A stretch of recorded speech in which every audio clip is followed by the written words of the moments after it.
Welcome back to the Acorn Land Lab course. Today we're going to be talking about water, specifically the issues around water that we're facing here in the United States and further in the international community. Water is truly life. Water is, well, we're 70% water. Water is what creates the ability for plants, animals, and humans to thrive and exist at all.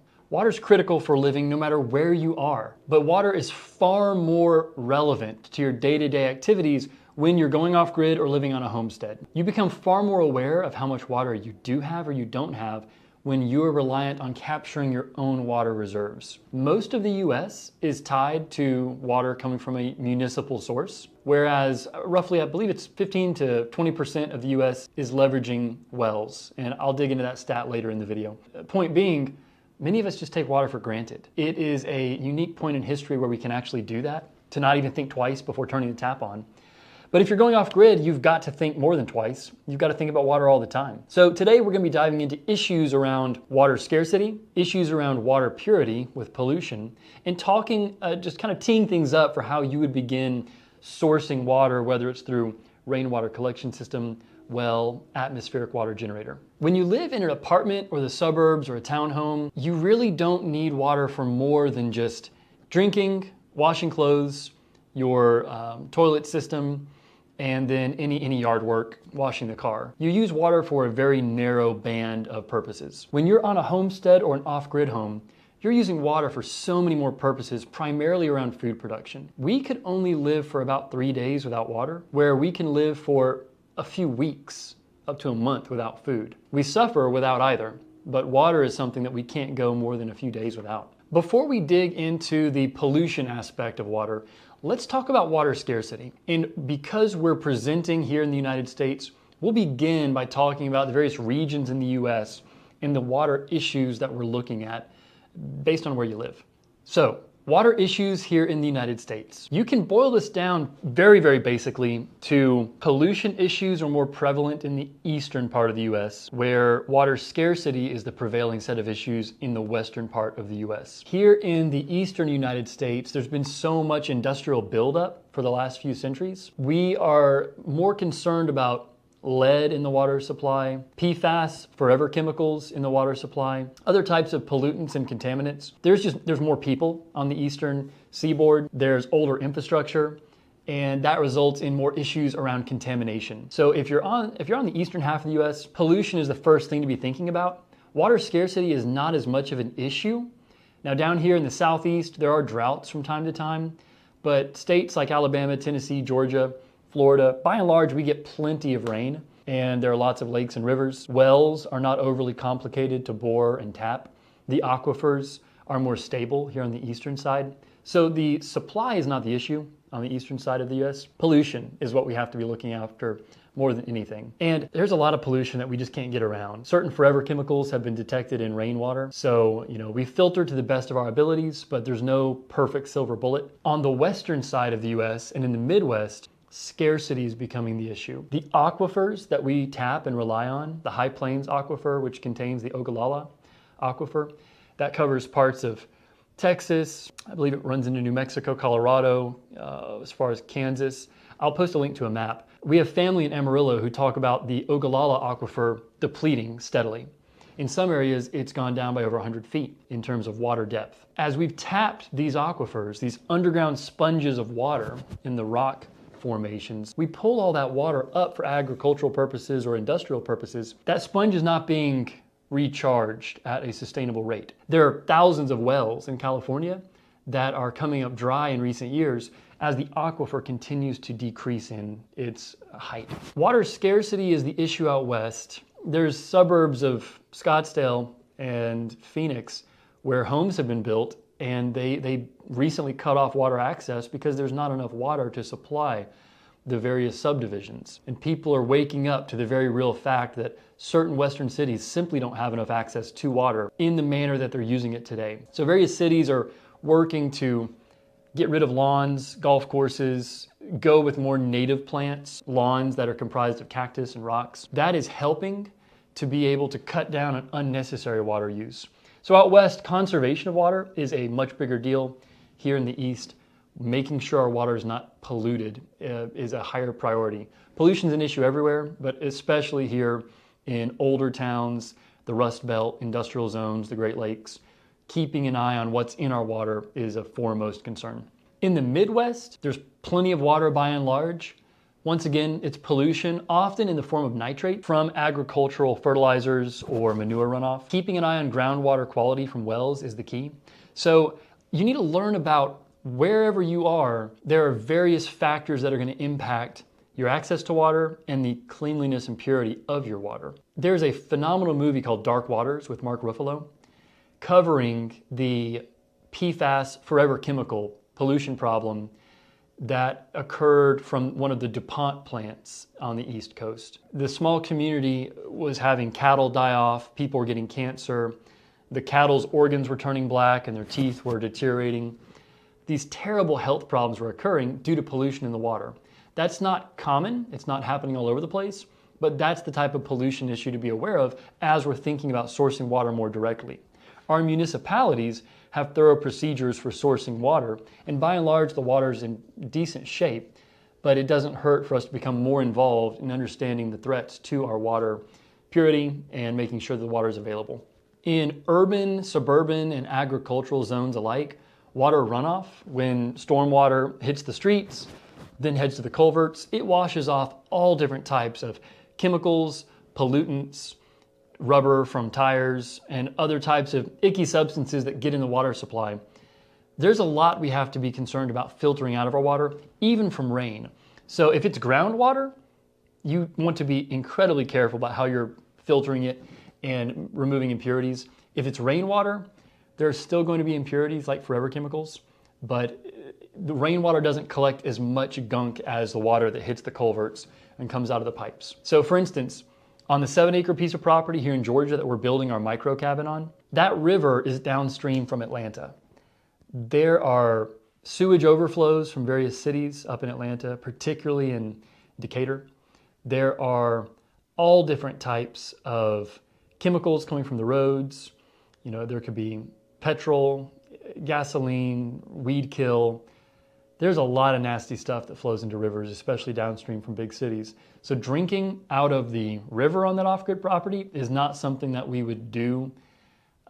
We would be harvesting rainwater, and that'll be the plan as we expand that learning property to show step by step how we complete that build. If you keep up with what's happening in the western half of the US, reservoirs like Lake Mead and Lake Powell continue to decline in their production levels. I was shocked to learn that the Colorado River typically doesn't even reach the ocean anymore. It is so heavily tapped from reservoirs and agricultural use that by the time the riverbed hits the ocean, there is no water flowing into the ocean. That's a good example of how we're soaking up so much water capacity, and our grid systems are going to have to reduce water consumption. Off-grid systems, the goal is to capture water where you are. California's Central Valley Aquifer and then the Ogallala Aquifer in the High Plains region, those are the two large aquifers that have the highest concern of just water levels dropping. If you're in those regions, it's important to learn about how fast they're dropping, what type of replenishment rate exists. If you're going to spend thousands of dollars to sink a well, you want to make sure that well will continue to produce for years to come. On the East Coast, sinking a well is more predictable. Out west, you want to be very careful about how much money you're spending to hit an aquifer, because in a few years, depending on how fast it's depleting, water availability might not be at that depth. You might have to go deeper. Many farmers and ranchers are having to drill deeper wells just to reach water as the aquifer levels drop.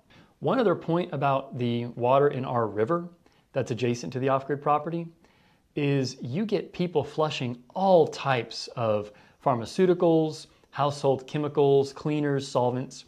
People are not supposed to flush these things down the toilets, but they absolutely do. That all heads to the sewage plant. When the sewage plant overflows in a big rain or a big storm, and the sewage plants often do, not just here in Georgia, all over the US. This year in Jackson, Mississippi, look up the news articles. There was a boil advisory because the biggest water plant had to shut down after stormwater compromised its ability to serve water. So we have aging infrastructure all over the US. It's going to cost a fortune to replace much of it. You know about the Flint, Michigan lead poisoning issue. There are problems with legacy water grids all over the nation, and many of them will be replaced at great expense.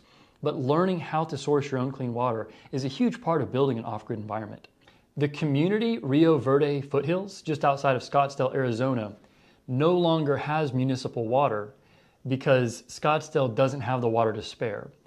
Those brand new homes that have been built, the owners are having to truck water in on tanker truck just to make sure they've got the bare basics to drink, shower, wash clothes. That's what you want to avoid when building any future dwelling. These were not built as off-grid properties. These were built as standard suburban homes. But the builders were in such a rush to make profits. The water study was never done. The builders created the homes, sold the homes to residents, and now the residents are up a creek without a paddle.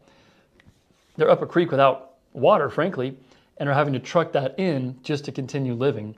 And I can only imagine what that does to the value of the home itself. Owners of homes that no longer have water access will undoubtedly be upside down on their mortgage immediately. One of the biggest reasons that we're into off-grid water systems is to save money for our gardens.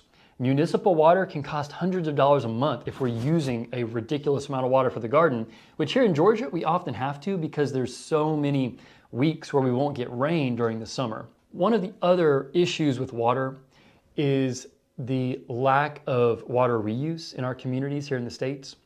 We've got to make sure that we're using gray water properly. When we are channeling water from our showers and washing machines using non-toxic chemicals, non-toxic soaps, we can route that water into our garden systems or to water food forests and trees that are planted around our homes. That's a small change, but a huge win for not using as much water, using our water in stages. Using the clean water for our dishes, for our showers, for our clothing, and then using the slightly used water without any toxic chemicals to water gardens and surrounding plant systems. Old leaky infrastructure all across the state is going to get more and more expensive to fix.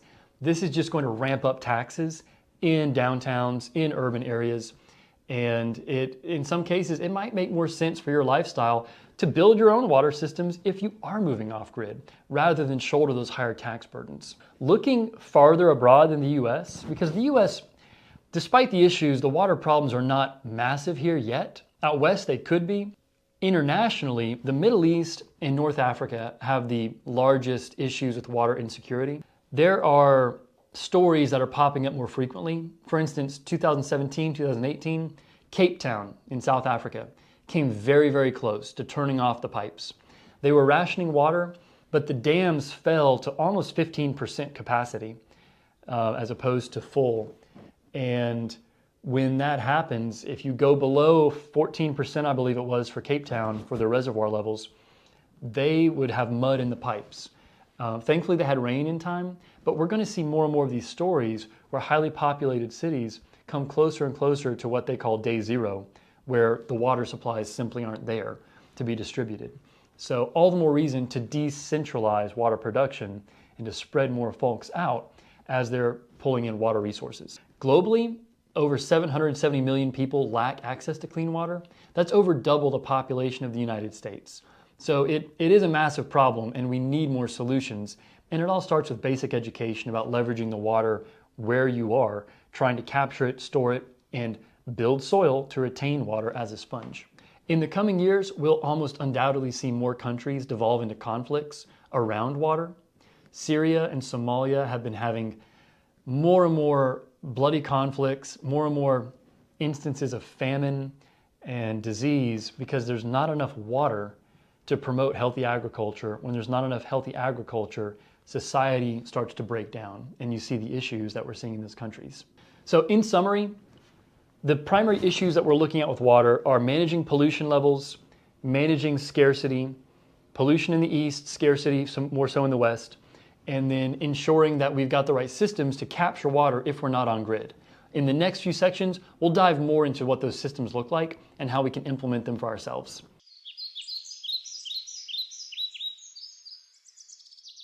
Welcome back. Today we're going to be talking about rainwater and surface water and how you go about computing how much you need if you're using a rainwater collection system or a cistern both, well, you really need both working together, or if you're using surface water from other sources. So let's dive in. Okay, rainwater tanks, rainwater cisterns, rainwater collection systems. Here at the Acorn Land Lab, we are using IBC tanks. IBC tanks typically contain 275 gallons of storage capacity. Really important note, you absolutely want to get a food grade tank.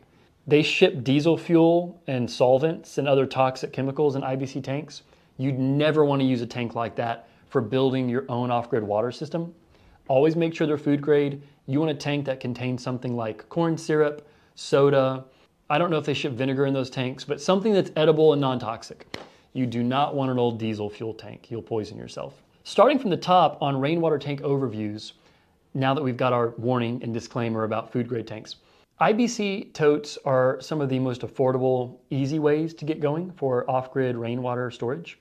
We also love to use these black pickle barrels. They're about 80 gallons. They cost us 60 bucks. We buy them from a distributor up in Atlanta. But those pickle barrels are tapped. So they've got a spigot. They're amazing for a beginner rainwater collection system. We've got about 6 of the large 275 gallon IBC totes for harvesting rainwater off of the tiny house. Those are kind of the next step up. The step beyond the IBC totes would be your massive cisterns. That might be roto-molded plastic. It could be one of those metal cisterns or even a large fabric bag cistern or an in-ground cistern. There's a lot of options for water collection cisterns out there. They just get more expensive after you leave the IBC tank range. The IBC tanks are usually 100, 200 bucks max. A few basics for rainwater collection. You do not want to use an asphalt roof. If you've got an asphalt roof, you could use that water for watering your garden. I would not use it for drinking. You'd have to seriously run quite a few purification systems on it. And just everything in the asphalt roof, it's not something you want in your body. A tin roof is ideal for rainwater collection, especially if you're drinking the water or feeding it to livestock. Avoid asphalt. You want a tin roof. Once you've got your tin roof and your gutter system and you've chopped off a section of gutter to divert it to a tank, you've got your basic off-grid garden rainwater system. The basic elements for a rainwater collection system, once you've got your tin roof and gutters, is going to be your first flush diverter.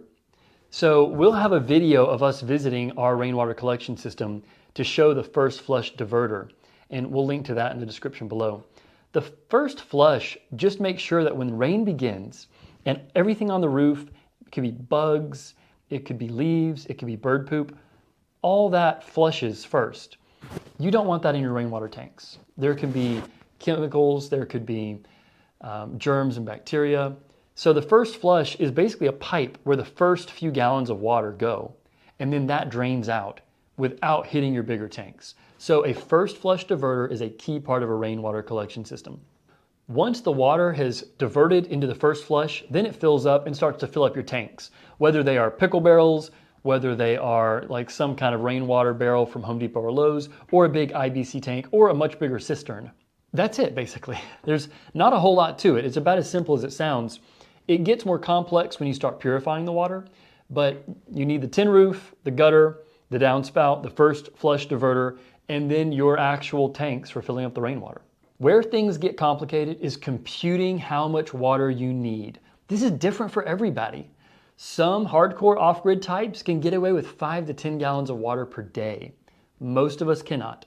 The average family uses 300 gallons of water here in the United States per day. 300 gallons per day. The average individual can use between 60 to 100 gallons of water per day here in the US. We use water excessively because we can. There has not been an issue with water use in the last few decades, so people use a bunch of it. So for computing your water needs, it's a simple equation. How many people are going to be supported by your systems? How many gallons of water does each person use per day? Maybe it's a little bit less for kids. I just ballpark the same amount of consumption per person for a family. So hardcore folks can use 10 gallons per day. Most of us are going to use closer to 100 gallons per day on grid. But if we're going off grid, you're not going to have that much water to play with. You're going to have to scale back. So if you're going off grid with a water system, you should be expecting to use closer to 20 on the low end, 20 to 60 gallons of water per day, depending on where you are and if you've got the rainfall to support it. Storage volume is a critical part of the puzzle. If you go for months without rainfall, if you go for weeks without rainfall, you're going to need a bigger cistern. You're going to need as big of a cistern as for how much time you go without rainfall to store water to get you through that period of time based on your individual needs. So I've got numbers for my family just to show an example based on Georgia rainfall conditions. So storage volume, the size of the cistern, is a critical piece. Rainfall regularity impacts how big your cistern needs to be. So if you go for 2 weeks without rain in the summer, you're going to need at minimum a 2-week supply of water. If you go a month without rainfall, in wherever part of the world you live, you'll need a month's supply in your cistern capacity. The basic variables that link together to show you how much roof area you need and then how big of a cistern you have, they all stem from how much water your family needs. So when you compute how many gallons of water your family needs per day, per week, per month, then you can start to better understand, well, how big does my roof collection area need to be? And then how big does my cistern need to be? So the formula for collecting rainfall water collection is going to be your roof area, so width by height, times your precipitation amount. So for us, that is going to be in inches. In Georgia, we get on average about 60 inches of rain per year. Then we're going to multiply that by our water collection ratio, which is 0.623. That just accounts for water loss, and it helps convert into the amount of gallons that we're going to have for our final collection. It's unlikely you're going to collect every square inch of water that hits the roof. And beyond that, we don't want to deal with water in terms of square feet. We want to use a metric that we're more familiar with, like gallons. So roof area times rainfall in inches, precipitation amount, times 0.623. And this is something we're putting into the LandLab simulator app to make it easier to compute how much rainfall you could collect based on your environment and your roof area. So for my family, my ballpark is that each of us, my wife, my 2 children, and I, would be using 50 gallons daily if we were not connected to the grid. So for our off-grid environment, 50 gallons daily is a good estimate. That's 200 gallons per day for a family. That's 73,000 gallons of water per year. And we're just talking for the family. We're talking about dishes, baths, showers, drinking water. We're not talking about watering a garden yet, although we'd want to use the gray water to water the garden to offset our costs. We would need a 2,000 square foot roof to collect 74,760 gallons of water annually. That doesn't mean the house needs to be 2,000 square feet. We just need that much roof area with workshops, a car covering, tiny house, tool shed. We need that much total aggregate roof area. Now that's based on Georgia having 60 inches of rainfall per year, and then us needing 200 gallons of water per day. So our cistern size depends on how regularly the water falls. In a perfect world, we'd get rain every day, and then we would just need a 200, 300 gallon tank. That's not what happens. We could go for weeks without rain. So rain is fairly steady in Georgia. So a 1 month water capacity for us would be 6,000 gallons. Now that's a pretty big cistern or a few cisterns. That's going to get expensive. I don't think we need a full month, especially if we're leveraging a well at the same time. A 2-week capacity would be 3,000 gallons. 1 week water capacity would be 1,500 gallons. Now we could use less than 50 gallons of water per day, but that's a pretty good ballpark, especially with kids when everyone's not watching the water usage super tightly. So the steadier your rainfall is, the smaller your cistern can be. The more intermittent and irregular your rainfall is, the bigger cistern you're going to need. So some of the easiest ways to save water in your off-grid environment: you don't need a flush toilet. Use a composting toilet or a methane digester toilet, which the methane digester toilet still flushes, but it uses very little water compared to a regular flush toilet. A regular flush toilet, the older models, use 3 to 4 gallons of water per flush. That's a ton of water. The new models use 1 to 2 gallons. That's your biggest water sink right there. Getting rid of flush toilets, shorter showers, fewer baths. Not everyone's into that, but then again, not everyone's into going off grid. To make it work with limited water supplies, shorter showers, fewer baths, smarter faucet use, Ranking the highest uses of water in most households, it breaks down to this. Toilet use is roughly 24% of your water usage in a household. Then shower use at 20%, faucet at 20%, washing machine 16%, leaks 13%. So if you're managing your water system properly, you can eliminate a lot of water use just by not having leaks. Bath 3%, dishwasher 2%, other 3%. That comes out to your full family usage. So if you're able to cut the flush toilets and that's it, that's a huge win. That's already roughly a quarter of your water use. And if you're able to recycle this water into the garden system using a gray water system where you divert the washing machine water and the shower water, that covers a big part of your garden watering needs. So a few stats for where most of us get our water here in the US. About 12% of our water comes from desalination plants. That's a very energy intensive process, and I believe that's mostly happening on the West Coast. About a quarter of us get our water from groundwater. So fresh water from the ground, that'd be from aquifers, about 25% of us. 61% of us get our water from the surface water. Rainfall that's going into lakes, rivers, streams, reservoirs. That's where most of us get our water from municipal sources. So there's a little bit of desalination happening. There's about 25% groundwater being pulled up, wells and aquifers, and then 61% of us are using surface water. So rainwater is a viable solution for many of us to get our water for our day-to-day uses. So your next steps. Your next steps are going to be test your local water. See how clean it is.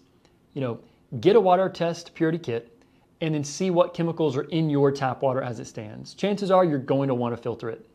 And then you're going to want to test future off-grid water from rainwater collection systems and wells. If you can, visit your local water plant. When I first moved back to my hometown, I participated in this community program where I could see how all the utilities functioned. Chances are your town will give you a tour of your water plant. It's fascinating seeing that our small town here, we get all of our city water from a small creek, and then they filter it. That water in the creek is coming from rain. So we're already using rainwater, it's just from a municipal source. How secure is water in your area? Take a look at the aquifers, take a look at the dams and reservoirs. Do the research. Are you in a water-stressed area, or is water in your area pretty stable? Compute how much rainwater you could collect in your part of the country. How many inches of rain do you get per year? What's the size of what's the square footage of your roof? How much water could you collect, and what size cistern would you need? How many weeks do you go without water during drought periods? Then compute how much garden water you'd need. The good rule of thumb to stick with is your garden needs 1 inch of water across the whole garden per week.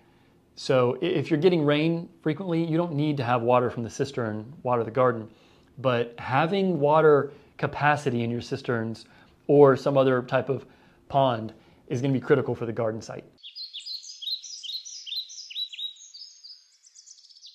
Welcome to the next section of the Land Lab Off-Grid course overview. So in today's overview video, we're going to be diving into wells, atmospheric water generation systems, and purification. So in the last section, we talked a lot about rainwater and surface water. We're going to be introducing a number of new terms and some familiar terms, just talking about other water systems for off-grid solutions and decentralized agriculture, decentralized living. All right, so let's start with wells. Wells draw water from the water table. The water table is charged by aquifers. Think of aquifers as just a giant sponge of rock and sediment and stone that has cracks and it's porous, so there's water all throughout there. You start digging down deep enough wherever you're located, eventually you're likely to hit water.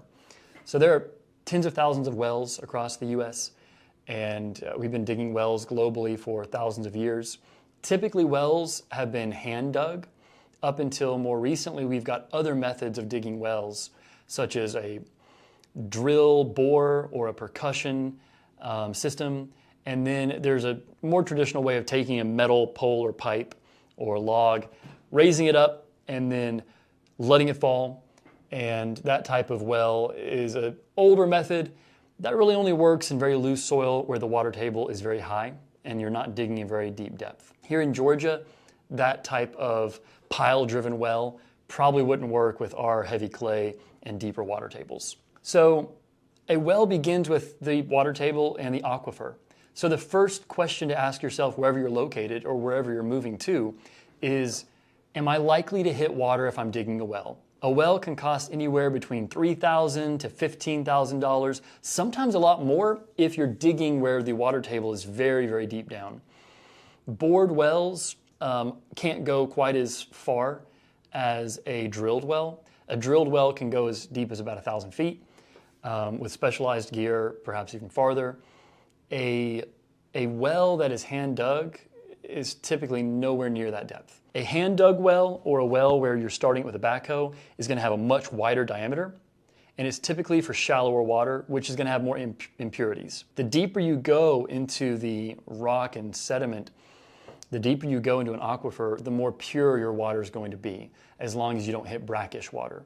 So looking at a GIS map of your region to see water table depths is a great start for understanding if a well is going to be worth it for you and your homestead. So California has got a great GIS risk map, and I'm going to link to it at the bottom of this section, but click that risk map for California to see areas that have been established to be risky for drilling wells. The aquifers out there are depleting. You don't want to spend $10,000 or more to drill a well that comes up dry. So calculating your risk before you drill the well is a key step.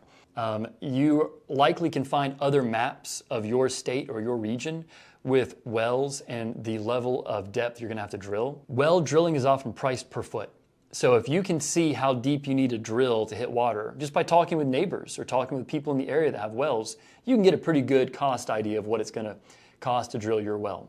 So typical cost for a well, $3,000 to $15,000, sometimes more. I've got another link in the section below that is a map of groundwater depletion in the US. We talked about aquifers in the last video. You can see aquifers in the red zones in this map, such as the Ogallala Aquifer, where it's being depleted at a very extreme rate. So take a look at the US map, take a look at your state-by-state maps like the California map, just to see what your risk is drilling a well wherever you are. You want to find an aquifer that's being replenished as rapidly as it's being depleted so that it's stable. All right, how deep do you need to drill for well water access? Typical depth of a residential well is going to be between 100 and 800 feet deep. So it just depends on where you're located, what's your elevation, where's the water table, what is the aquifer, how high up is that aquifer based on where you are. So there's a number of factors that play in. Are you on the side of a mountain? Are you in a valley? Where's that water table located? Google GIS well maps and look up water table data for your region to get a better understanding for how deep you're going to have to go. The cost of a well is more than just how deep you're digging. You're going to be factoring in tanks for water storage, the actual pump for pulling the water up. That's got a concept involved called the energy-water nexus. We'll talk more about that in a minute. Basically, whenever water's involved, energy is going to be involved as well. The rainwater catchment system is nice because it's gravity fed. You might need to be pumping water out of it to use it again and need electricity. But most water systems are going to require some level of energy, and that's most likely going to be electricity. The costs per foot for digging a well range between $25 to $65 per foot as you go down, but then you need to add on the well pump, the well casing, the well cap, and then filtration systems are a whole separate item, and we'll cover filtration later on. But you can count on your well project costing between $3,500 to $15,000. For a typical residential well, one that you'd use in an off-grid setting, there's going to be 5 key parts to that well system. There's the actual hole you're digging, which is the well. There's the tank for storing water. There's the casing for protecting outside water and groundwater that's above from seeping in and polluting your water. Then there's the screen for protecting other elements from seeping in and filtering out items that you don't want in your well pump system. Then there's the pump itself. So those are the 5 basic components. So wells are typically around 200 feet deep, drilled with specialized equipment. But like I said before, they can range from being, 60, 70, 80 feet deep to 1,000 feet, depending on where you are and how deep the water is. Some of the most powerful combinations for water procurement for an off-grid environment are having a very solid rainwater system and having a well. You don't need to have both, But if you have both, you've got backup systems. Having redundancies, having options for off-grid living systems is fantastic. Many people make it work just with rainwater if they've got the stability of rainfall. Plenty of people make it work simply with a well. If you can do both over time, all the better. I wanted to hit on the 3 types of wells once more. There are drilled wells, which are using the more modern equipment. There are dug wells, which are either hand dug or you use various types of machinery like a backhoe to get it going. Typically it's a combination of both. And then there are driven wells. Driven wells work great if you've got very loamy soil, sandy soil, and the water table is very high. You can literally use a heavy metal pole that you pull up on a pulley, let it drop to continue punching a hole deeper and deeper. Like I said, that's not going to work in most places, but if you're in a lucky zone where the water table's high and you have sandy, loamy soil, you can make a driven well happen, and that's one of the cheapest of all to do. So well maintenance. You can't set and forget a well. The most important thing to be doing yearly is having a well inspection and a water test. You want to make sure that your casing is not cracked. You want to make sure that outside water is not seeping in. That is typically best done through the water test. You want to test to make sure that you don't have bacteria growing in your well. You don't want to have nitrates or nitrites from outside agricultural fertilizers or manure if you live near a CAFO. You don't want to live near a CAFO. Sewage lagoons from pigs, the sewage that runs off from other livestock operations can pollute your well, and that could be really dangerous for you and your family. So having that test done is key to make sure that you don't have lead, you don't have nitrites, you don't have any type of bacteria growing in the well water. And then of course, purification goes without saying. The deeper you dig your well, the more pure the water is going to be. But a high percentage of wells still have pollutions that need to be filtered out. So just because your water is coming from a deep depth doesn't mean it's guaranteed to be purified and safe for consumption right off the bat. 2 other items that can pollute well water are radon and arsenic. Those are serious items that you absolutely want to test for. So that yearly testing is a very important part of maintaining and owning a well. Well water production levels. Now, if you're a large factory or an agricultural center, you're going to want a ton of water from your well. And that's part of the problem with our aquifers dropping. Too many massive corporations are pulling water up for various projects. It could be bottled water, it could be industrial ag irrigation. That's what's draining aquifers right now. Residential use doesn't take that much water. To have a well-performing well, that is going to look around, it's going to be about 5 gallons per minute. That's a lot of water. That's more water than you're going to need. Wells that produce less than 5 gallons per minute can totally be useful. You don't need to necessarily have a production rate of 5 gallons per minute, but that's plenty of water for everything that you and a family or a number of people are going to need and use throughout the day. So if you've got a rate of 5 gallons per minute coming out of the well, you're in great shape.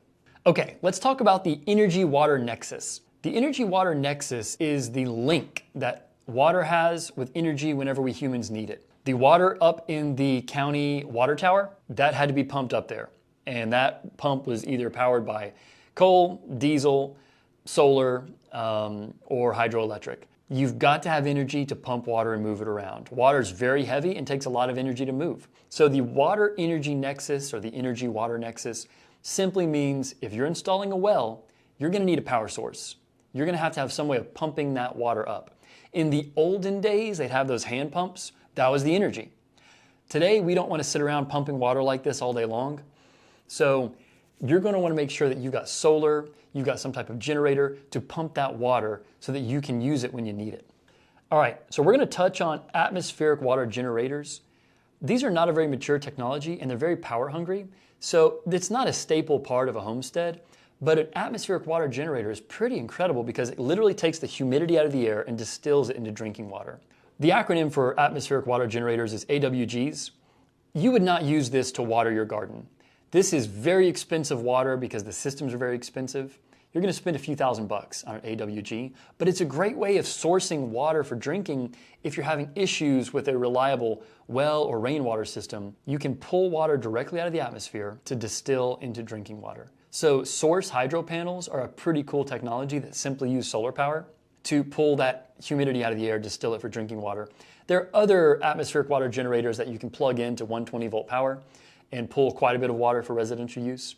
but they're very expensive. They cost a few $1,000s. I'll have some links down in the description because you need to know about these. It's a great option if you don't need a whole lot of water for uses outside of drinking water. If you've got a rural off-grid cabin and you just want a little drinking water without digging a well or leveraging rainwater collection, the AWG is a very interesting option. It is a little more high-tech, it is more expensive, but it's a cool system. Let's touch on purification before we wrap up this section.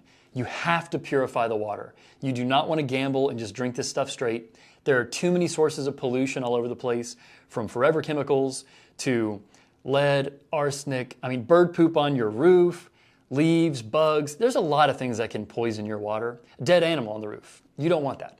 So this most simple purifier is like a Berkey or an Alexapure. You can take one of these gravity feed systems, pour your water in with a bucket. It's going to seep through the ceramic filter and purify the water. That's a great first start. If you're wanting to use something that is far more comprehensive, you want to use either distillation, where you basically heat up the water, it evaporates, condenses, and falls off into a container for your use, or reverse osmosis. They're expensive, but if you get a great household system to purify all your water, that's the best way to do it. Use reverse osmosis. I'll link to some systems in the bottom here. Connect that to be a layer of your rainwater system or your well water pump system. Purify the water before it gets into your home. Then you've got that already set, ready to go, purified, and you just maintain that system with its various filters. So the simple, affordable systems, you could create your own Berkey style filter with gravel, sand, and then activated charcoal. I'll link to a tutorial in the bottom. Or pay a few $100 for an Aquapure, Alexapure or a Berkey.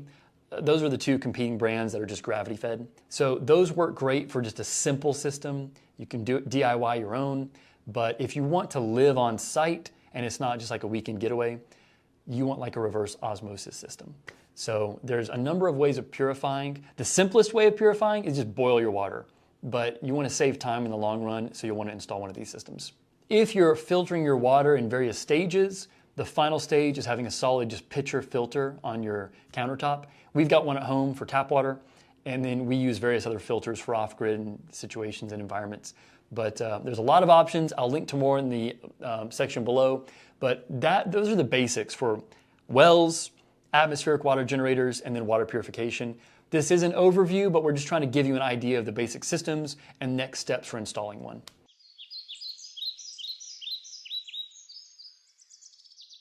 Welcome back. We are almost done with our section on water.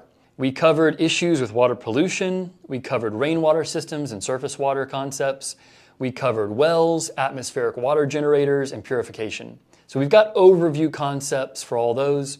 I want to wrap this section on water up with some of the most interesting concepts that I've found around proper water management for an off-grid environment. Permaculture is one of my favorite topics for off-grid living. Permaculture is all about working with nature, working with the land to produce food in beneficial ways, to produce shelter in beneficial ways, to produce water. Permaculture is about providing for our human needs while ensuring those systems are increasing and improving biodiversity, soil health, water purity, atmospheric purity. Permaculture, as I understand it, means permanent culture. I like that term. I've read that before. So much of our modern lifestyle, especially in Western countries, is not sustainable. There's nothing permanent about cheaply built subdivisions or crumbling infrastructure or farms that are industrial, that are sucking the life out of the soil. There's nothing permanent about that. As humans, we crave stability. We want something permanent. We want something that's reliable. And many young people today absolutely want to live in a manner that's more sustainable, where they know that they're not just damaging the one earth we've been given. So permaculture is one of my favorite topics within this off-grid ecosystem, this off-grid community. A few of the big names in permaculture are David Holmgren, Bill Mollison, Paul Wheaton, Sepp Holzer. We're going to touch more on these names as we go, but these folks are passionate about low-cost, low-impact systems for growing food, capturing water, handling your energy needs, building soil, composting, handling green sanitation. So for this final video on water management, we're going to talk about permaculture ideas and specifically a gentleman named Sepp Holzer. He's known as the Rebel Farmer. He's a farmer in Austria. He is farming on these mountain slopes. I'm going to link to some of his videos down below. They are stunning. He manages water in a way that most of us don't even think about. He builds ponds on slopes, no less. So he builds these water ponds to collect water that's seeping down into the water table. And that is the basis for his microclimate, for his farm on these mountain slopes. Now, before I dig in too deep to Sepp Holzer, I want to talk about a gentleman here stateside. This is the gentleman that got me on this path to learning about local food, independent housing, cabins, tiny homes, yurts, sustainable housing, creative solutions for energy. Joel Salatin. I think Joel Salatin is arguably the most famous farmer globally. Now I know that strikes a few of us funny, famous farmers. We hear about celebrities and sports stars. I don't follow celebrities or sports stars. I'm really not into all that. I do follow farmers.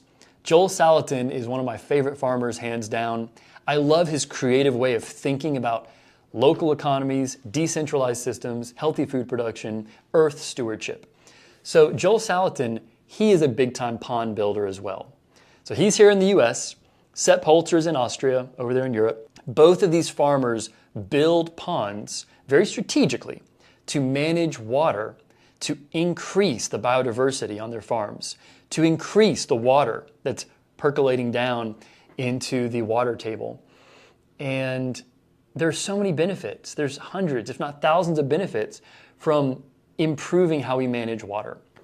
So you could say that a huge part of permaculture for producing healthy local food, increasing biodiversity, increasing human well-being, a huge part of permaculture is proper water management. Sepp Holzer, on his farm, he takes heavy machinery to dig out ponds where no pond existed before. So when you dig out a place strategically for this water to flow and then hold, you want your land to hold as much water as possible. Soil is like a sponge. Here around Georgia, so much of the healthy soil in the Piedmont was sucked up by improper farming practices. If you go to a newly built subdivision, it's built on red clay. There is no layer of soil. It's red clay, then it's sod, and that's it. You can't take seeds and go out there and dig and plant a garden. You've got hard pan clay, which is just dirt. It's really not even alive anymore, because farmers from previous generations used up the soil, growing cotton and other intensive crops, and then because there was land to expand west, they expanded west, and rather than reinvest in their soil, they sucked it up, they destroyed the farmland, and then they moved west to farm farther out. There's nothing regenerative, there's nothing sustainable about the way that they did it. Now we're trying to build communities to do things better. That's what Joel Salatin does here in the States. Joel Salatin takes biomass, he takes manure, he takes livestock, he takes biomass to build soil. He's growing grass on healthy soil to feed animals who then drop manure to build more healthy soil. He's rotating his livestock in very clever methods, rotational grazing. He's bringing in all types of biomass, whether it's husks of various nuts like walnut, shells, bringing in other cover crops, bringing in the animals to eat and then drop their manure. And that's what's creating healthy soil. Healthy soil should be fluffy and black and rich and full of water. Dead soil is dry and crumbly with no life in it, no microbes, no mycelium. So the idea for regenerative agriculture, the idea for off-grid living, you want to build a massive layer of healthy black soil, which is a sponge for water. If you're wanting to produce the items you need, especially food products, on site, you have got to build up a huge bank of healthy, beautiful black soil to be sustainable. Soil is the foundation of life here on Earth for us land-dwelling creatures and plants. So building up that bank of soil is critical for sequestering carbon, for improving biodiversity, for sustainably growing food. The whole premise of regenerative ag is built on building up healthy soil. If you're going to build healthy soil, if you're going to build that giant bank, you have to capture water on that land. So over the last 100 years here in the States, we have created so much concrete covering, an asphalt covering, which is terrible for allowing water to soak back into the land.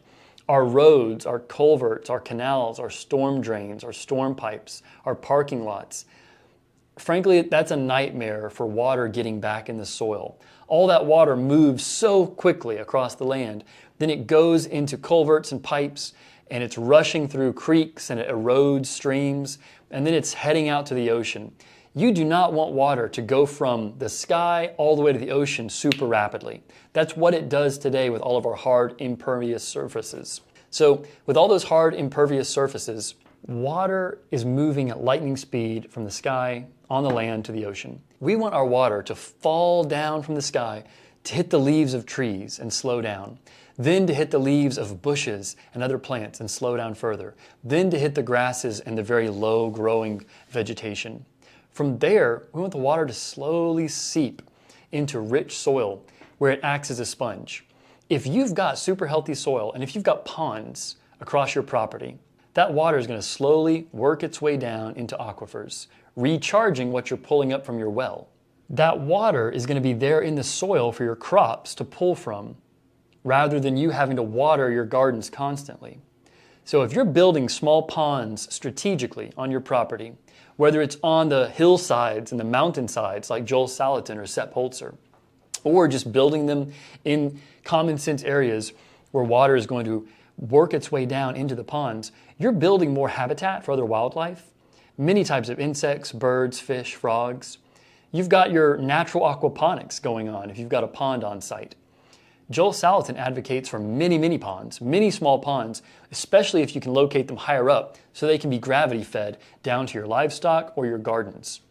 Sepp Holzer does the same thing. He's got ponds located on various heights on the hillside that he's built into, and then he can use gravity to let that water come farther down to where he needs it, whether it's gardens, crops, livestock, or personal drinking use. Building ponds is a key aspect to water management in permaculture. And there are other techniques as well. One of the more common ones in permaculture is the swell. A swell is when you take soil and you build a berm or a bank where water is captured as it flows downhill. So you build a swell, the water is captured as it flows downhill, and then that water goes down. It moves into the soil, heading back down for the water table. So have the mental image of a giant sponge of healthy soil. That's why we compost. That's why we use biochar. We want to build healthy soil as a sponge for water, but then we want to have strategically placed ponds in higher locations where gravity can feed water down where we need it, when we need it. So I'm going to have links to videos with Joel Salatin, Sepp Holzer, talking about ponds, talking about water management in more detail. The key of this video is to introduce you to these ideas, how important ponds are, how important using soil as a sponge for water is, the names Joel Salatin and Sepp Holzer, and just the idea that permaculture rests on managing water properly. The better our soil is, the more ponds we have, the less we have to get out there and irrigate, the less we have to go water. Part of our effort, part of our mission here with permaculture and with off-grid systems is reducing the amount of work we humans have to do. When we go out and build all these concrete surfaces and then we have flash flooding, stormwater, pollution, we're just making more work for ourselves. If we build decentralized systems that work with nature, not against nature, there's more work in the short term, but in the long term, there is less hard work to be done. Nature's thriving, we're thriving, the soil is growing, water is stored on our land, on our premises, and everything from our food systems to the biodiversity to the general well-being of our property is improved. So build lots of ponds, be strategic about them, build swells and berms, dig into more detailed content from Joel Salatin and Sepp Holzer, and I will see you in the next section.